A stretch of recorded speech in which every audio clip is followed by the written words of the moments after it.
كسر Somali Academy حتى تعرف channelka فضل subscribe notification كنفرو سيدك كسر عشان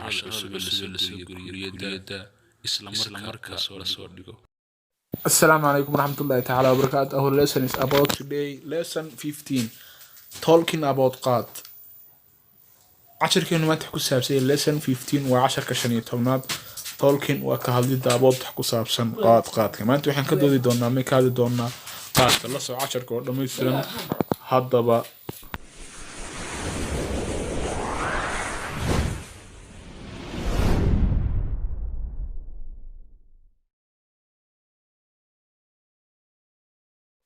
اوكي وياهي عشركين ما تحكوا سابسين talking about قات وكهالديتان قات كا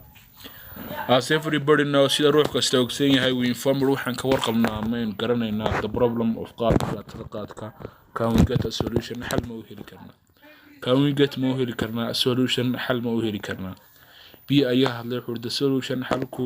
is to think waa in laga fikiro and realize iyo in la garto what is good waxa fiican and what is bad iyo waxa xun the solution xalku is to think waa in laga fikiro what is good waxa fiican and what is bad iyo waxa xun. As everybody knows we informed the problem of Qat. Can we get a solution? The solution is to think what is good,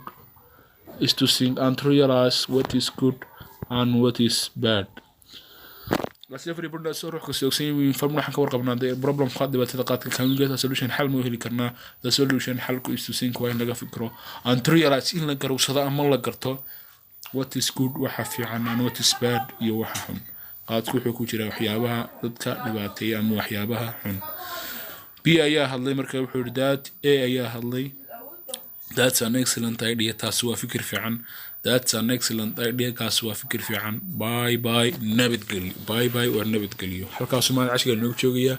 هي لابنا سبسكرايب كريسو كنالك هدي أدوني ساعة شهر عند الساعتنا كسبوا الكوليدا نقرأ سحر لمبرد شاشة قرن